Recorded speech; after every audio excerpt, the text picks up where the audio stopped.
नमस्कार। आज हम क्रिस्टोफर मार्लो के नाटक डॉक्टर फॉस्टर्स को हिंदी में पढ़ेंगे। चलिए प्रारंभ करते हैं।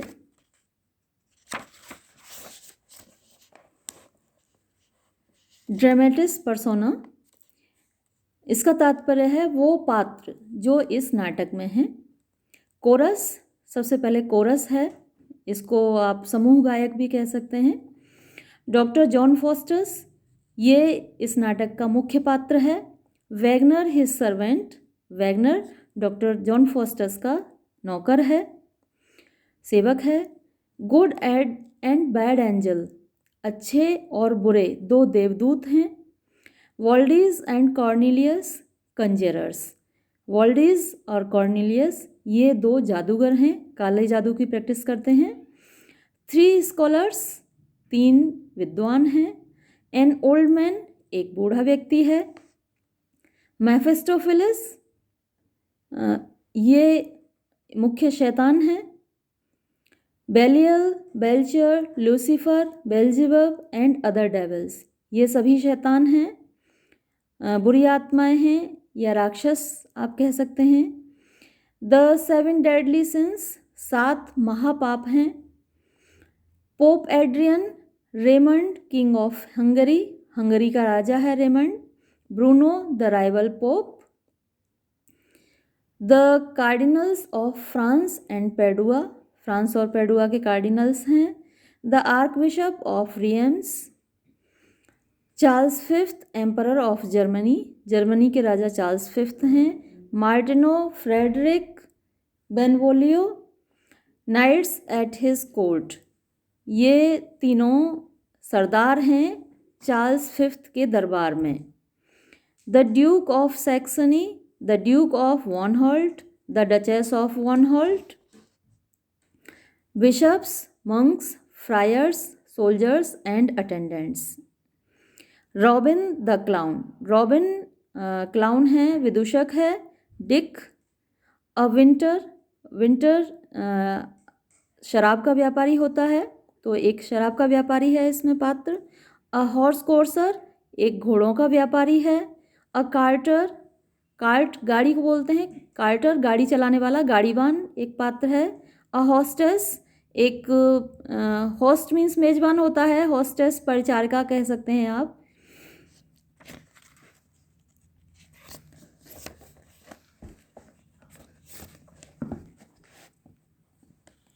कुछ और पात्र हैं। अलेक्जेंडर द ग्रेट, सिकंदर महान, हिज पैरामूर, उसकी प्रेमिका है। डरायस किंग ऑफ पर्सिया, फारस का राजा है, इसको आप डेरियस प्रोनाउंस करें या डरायस, दोनों ही तरीके से इसको प्रोनाउंस किया जाता है। हेलेन, ये इसकी वजह से पूरा युद्ध हुआ था, ट्रोजन वॉर हुआ था, हेलेन। और 2 क्यूपिड्स, क्यूपिड उधर माइथोलॉजी में, रोमन माइथोलॉजी में, ग्रीक माइथोलॉजी में क्यूपिड प्यार का देवता है। अ पाइपर, एक बीन बजाने वाला है। ये पात्र हैं इस नाटक के। और सीन, दृश्य कहाँ का है? Mainly the study of doctor fosters, मुख्यतः जो ये नाटक होगा वो डॉक्टर फॉस्टर्स के अध्ययन कक्ष में होगा। अदरवाइज अ ग्रूव, या फिर एक बगीचे में होगा। The pope's privy chamber at Rome, Rome में कुछ दृश्य होंगे। एक दृश्य होगा जो कि रोम में पोप के प्रिवी चैम्बर में होगा। The courts of the emperor and the duke of Vanholt and Elsevier, कुछ दृश्य राजा के दरबार में होंगे, ड्यूक ऑफ वॉनहोल्ट के दरबार में होंगे, और कुछ दृश्य उसके अलावा भी 1-2 जगह पर होंगे।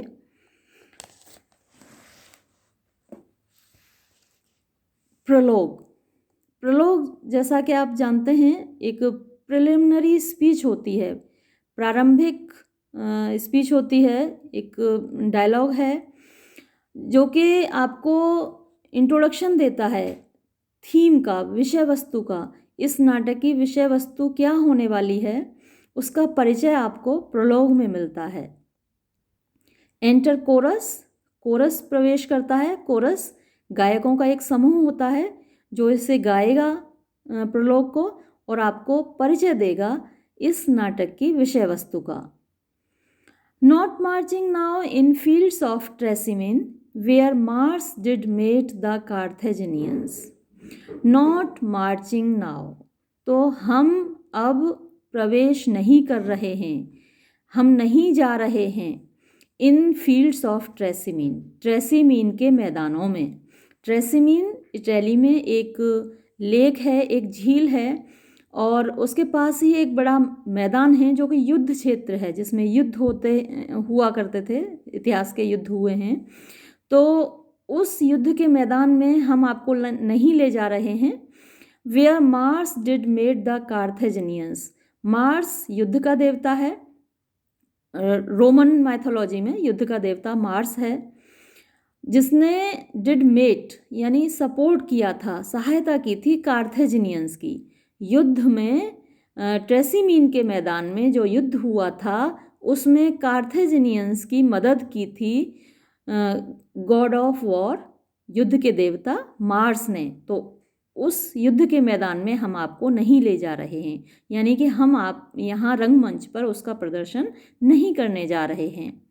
Nor sporting in the dalliance of love, और ना ही हम यहाँ किसी प्रेम कथा का प्रदर्शन करने जा रहे हैं। इन कोर्ट्स ऑफ किंग्स, ऐसी प्रेम कथा जो राजाओं के दरबारों में हुई हो। वेयर स्टेट इज ओवरटर्न, जहाँ के सरकारें बदल जाती हैं, स्टेट यानी राज मुकुट बदल जाते हैं। जिन प्रेम कहानियों की वजह से राजाओं के दरबारों में राज मुकुट बदल जाते हैं, सरकारें बदल जाती हैं, राजा बदल जाते हैं, तो हम ऐसी किसी प्रेम कहानी का यहाँ प्रदर्शन नहीं करने जा रहे। Nor in the pomp of proud audacious deeds, और ना ही हम किसी शक्तिशाली व्यक्ति के गर्व भरे कार्यों का यहाँ प्रदर्शन करने जा रहे हैं। यानी इस स्टेज पर, इस रंगमंच पर आज जो नाटक आप देखेंगे वो ना तो किसी युद्ध की कहानी है, ना कोई प्रेम कहानी है, ना किसी शक्तिशाली व्यक्ति के गर्व भरे कारनामों की कहानी है। Intends our muse to want his heavenly verse, तो हमारा ये जो म्यूज़ है, जो हमारा कवि है, वो अपनी दैवीय कविता के माध्यम से ऐसे किसी दृश्य का वर्णन करने का इरादा नहीं रखता है। क्या इरादा रखता है और क्या प्रदर्शित होने जा रहा है आज इस रंगमंच पर? ओनली दिस जेंटल्स, जेंटल्स ये दर्शकों के लिए शब्द का प्रयोग किया है कोरस ने। महानुभावों, सज्जनों, हम यहाँ केवल आपको दिखाने जा रहे हैं वी मस्ट नाउ परफॉर्म। अब हम जो यहाँ प्रस्तुतिकरण देने जा रहे हैं, आपके समक्ष प्रस्तुत करने जा रहे हैं, the form of fosters Fortune, doctor fosters के भाग्य का, डॉक्टर फॉस्टर्स के जीवन का प्रस्तुतिकरण आपके समक्ष करने जा रहे हैं। गुड और बैड, वो अच्छा है या बुरा है, ये तो आप स्वयं निर्णय लेंगे। हम तो केवल उसका प्रदर्शन करने जा रहे हैं, आपके समक्ष उसके जीवन का प्रस्तुतिकरण करने जा रहे हैं, और उसका जीवन अच्छा था या बुरा था इसका निर्णय आप लेंगे। And now to patient judgements we appeal our plaud, तो आपके धैर्य, आपके विवेक से हमारी प्रार्थना है, अर्थात दर्शकों से हमारी प्रार्थना है कि आर प्लॉट, हमारा उत्साहवर्धन करें, तालियां बजाकर हमारा उत्साहवर्धन करें। And speak for fosters in his infancy, हम आपको बता दें कि डॉक्टर फॉस्टर्स की शैशवावस्था है। अभी हम आपको बता रहे हैं कि ये डॉक्टर फॉस्टर्स की शैशवावस्था है। नाउ इज़ ही बॉर्न, अब वो पैदा हुआ है। His parents base of stock, उसके जो माता पिता हैं वो बेस ऑफ स्टॉक यानी समाज के निचले तबके से आते हैं। वो एक साधारण परिवार में पैदा हुआ है, एक गरीब परिवार में पैदा हुआ है।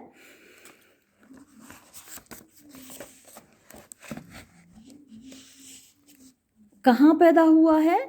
इन जर्मनी, जर्मनी में within a town called Rhodes, एक कस्बे में या एक शहर कह सकते हैं आप, टाउन मीन्स वैसे कस्बा होता है, रोड्स नाम के एक कस्बे में वो पैदा हुआ है।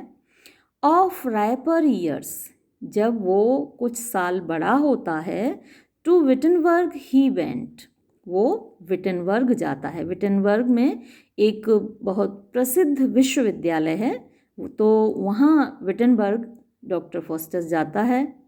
अभी तो उसका नाम फॉस्टस है, डॉक्टर नहीं लगा है, तो वहाँ अध्ययन के लिए फॉस्टस जाता है। Whereas his kinsmen chiefly brought him up, जहाँ उसके रिश्तेदार मुख्यतः उसका पालन पोषण करते हैं। विटनबर्ग में वो अपने माता पिता तो उसके रोड्स में हैं, रोड्स में वो पैदा हुआ है, और जब बड़ा होता है तो विटनबर्ग चला जाता है अध्ययन के लिए, जहाँ वो अपने रिश्तेदारों के साथ रहता है, वही उसका पालन पोषण करते हैं। सो सून ही प्रॉफिट्स इन डिविनिटी, इतनी शीघ्र वो डिविनिटी अर्थात थियोलॉजी आप कह सकते हैं, धर्मशास्त्रों में वो इतनी जल्दी पारंगत हो जाता है, इतनी जल्दी सारे धर्मशास्त्रों का अध्ययन कर लेता है।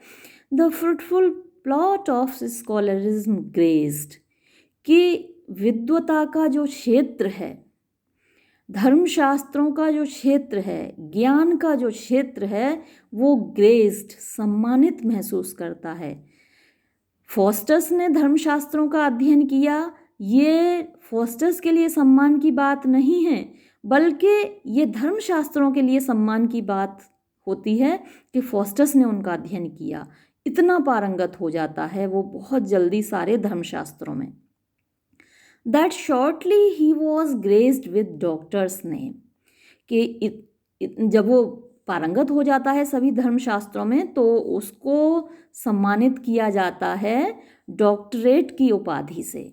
अब उसको डॉक्टर का नाम मिला, अभी तक वो केवल फॉस्टस था, और वो इतनी जल्दी धर्मशास्त्रों में पारंगत हो जाता है कि उसे डॉक्टर की उपाधि मिलती है, डॉक्टरेट डिग्री उसे मिल जाती है, उपाधि उसे मिल जाती है, doctoral degree.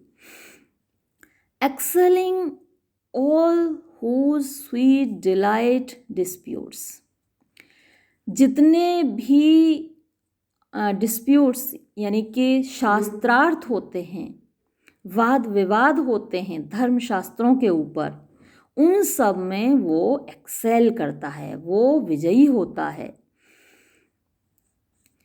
In heavenly matters of theology, धर्मशास्त्रों के मामलों में, धर्मशास्त्रों के मामले में जितने भी शास्त्रार्थ होते हैं, जितने भी वाद विवाद होते हैं, जितनी भी डिबेट्स होती हैं, वो उन सभी में विजयी होता है, सभी को हरा देता है, वो विजयी होता है। टिल स्वॉलन विद कनिंग, और जब वो विजयी होता है सभी धर्मशास्त्रों में तो एक नेचुरल सी बात है, सामान्य सी बात है कि वो गर्व से भर जाता है। स्वॉलन फूल जाता है, मतलब गर्व से भर जाता है, घमंड से भर जाता है। ऑफ अ सेल्फ कंसीट, उसके अंदर उसे अपने ऊपर बहुत घमंड हो जाता है, गर्व भर जाता है, आत्म प्रशंसा से वो भर जाता है।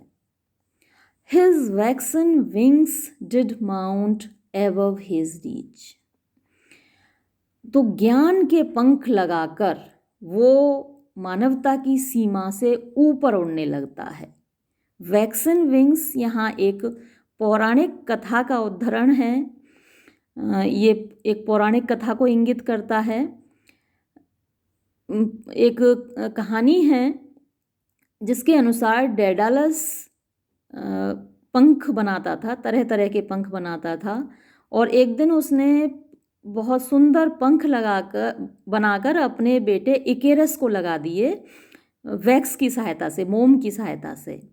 और इकेरस बहुत प्रसन्न हुआ, उसके पिता ने उसको पंख लगा दिए तो वो उड़ने लगा। उड़ते उड़ते वो बहुत ऊंचा चला गया तो सूरज की गर्मी से उसके पंख पिघल गए, टूटकर गिर पड़े, और इकेरस भी गिर पड़ा और वहाँ उसकी मृत्यु हो गई। यहाँ इस पौराणिक कथा को जो इसने कोट किया है, या वैक्सन विंग्स जो इसने कहा है क्रिस्टोफर मार्लो ने डॉक्टर फॉस्टस के लिए, तो डॉक्टर फॉस्टस ने ज्ञान के पंख लगाए। वो ज्ञान के पंखों को लगाकर दैवीयता को प्राप्त करना चाहता है, यानी अपनी जो सीमाएं हैं, मानवता की एक सीमाएं हैं, उन सीमाओं से पार वो चला जाता है। और जब मनुष्य अपनी सीमाओं को पार करता है तो क्या होता है, एंड मेल्टिंग हेवेंस। तो ये जो वैक्सन विंग्स हैं जो मनुष्य लगा लेता है और अपनी सीमाओं से पार उड़ने लगता है, तो मेल्टिंग हेवेंस, दैवीयता के पास वो शक्ति है, देवताओं के पास वो शक्ति है, ईश्वर के पास वो शक्ति है कि वो उन पंखों को मेल्ट कर सकता है, पिघला सकता है। तो उस शक्तिमान ताकत ने, देवताओं ने conspired his overthrow. Conspire means होता है षड्यंत्र रचना, ओवरथ्रो विनाश। फॉस्टस के विनाश का षड्यंत्र रचा देवताओं ने, जब वो अपने ज्ञान के पंख लगाकर अपनी सीमाओं के पार उड़ने लगा तो देवताओं ने उसके विनाश का षड्यंत्र रचा। For falling to a devilish exercise, और उसको दंड दिया, फॉस्टस को दंड दिया क्योंकि वो एक डेविलिश एक्सरसाइज, राक्षसी प्रवृत्तियों की ओर वो गिर गया था। फॉलिंग गिर गया था, बढ़ गया था, राक्षसी प्रवृत्तियों की ओर डॉक्टर फॉस्टस बढ़ गया था, इसलिए देवताओं ने उसके विनाश का षड्यंत्र रचा। And glutted now with learning's golden gifts. Glut जो शब्द है उसका तात्पर्य है बहुत ज़्यादा खाना। ग्लटन वो व्यक्ति होता है जो बहुत ज़्यादा भोजन करता है। यहाँ जो ग्लटेड शब्द का प्रयोग किया है क्रिस्टोफर मार्लो ने, वो डॉक्टर फॉस्टस की ज्ञान की भूख के लिए किया है। डॉक्टर फॉस्टस ज्ञान के लिए इतना भूखा है कि उसने सभी विषयों पर एक अधिकार प्राप्त कर लिया है, पारंगत हो गया है वो सभी विषयों में, बहुत ज़्यादा ज्ञान उसने अपने अंदर भर लिया है। तो ग्लटेड वर्ड उसने प्रयुक्त किया है डॉक्टर फॉस्टस ने। बहुत ज़्यादा ज्ञान के जो गोल्डन गिफ्ट्स हैं, स्वर्णिम उपहार हैं ज्ञान के, वो सब उसने समेट लिए हैं अपने अंदर। ज्ञान, हर विषय का ज्ञान उसने अपने अंदर समेट लिया है। और जब सभी विषयों का ज्ञान उसे हो गया, फिर क्या होता है कि ही सरफेस अपॉन कर्स्ड नेक्रोमेंसी। वो अभिशप्त नेक्रोमेंसी, काला जादू होता है नेक्रोमेंसी, जिसमें मृत आत्माओं को जादूगर बुलाता है और उनसे अपनी इच्छा के अनुसार कार्य करवाता है। तो ये एक अभिशप्त जादू है, कला है, काला जादू, जिसकी कि मनाही है ईसाई धर्म में। इस काले जादू को का अभ्यास करने की मनाही है, फॉरबिडन आर्ट है ये। लेकिन अब क्योंकि डॉक्टर फॉस्टस सभी विषयों में पारंगत हो चुका है, उसके पढ़ने के लिए कुछ बचा नहीं है और उसे ज्ञान की भूख है, तो वो इस कला की ओर बढ़ जाता है। He surfeits upon cursed necromancy, वो अभिशप्त काले जादू की ओर बढ़ जाता है। Nothing so sweet as magic is to him. अब उसे काले जादू से ज़्यादा स्वीट, मीठा कुछ नहीं लगता, काले जादू से ज़्यादा प्रिय उसे कुछ भी नहीं लगता। Which he prefers before his chiefest bliss. काले जादू को वो अपने चीफेस्ट ब्लिस, चीफेस्ट ब्लिस है होप फॉर साल्वेशन, यानी कि मोक्ष की आशा, उसके मोक्ष की आशा से भी ज़्यादा वो काले जादू से प्रेम करता है। अपनी आत्मा को वो शैतान को दे देता है, शैतानी ज्ञान है ये नेक्रोमेंसी, उसमें अपने आप को लगा देता है और वो उसकी मोक्ष की जो आशा है उसको भी वो दांव पर लगा देता है। And this the man that in his study sits. अब पर्दा उठता है और डॉक्टर फॉस्टस अपने अध्ययन कक्ष में बैठा हुआ दिखाई देता है। ये वो व्यक्ति है जो अपने अध्ययन कक्ष में बैठा हुआ है, जिसके बारे में हम अभी तक बात कर रहे थे। यहाँ प्रलोग समाप्त होता है। धन्यवाद।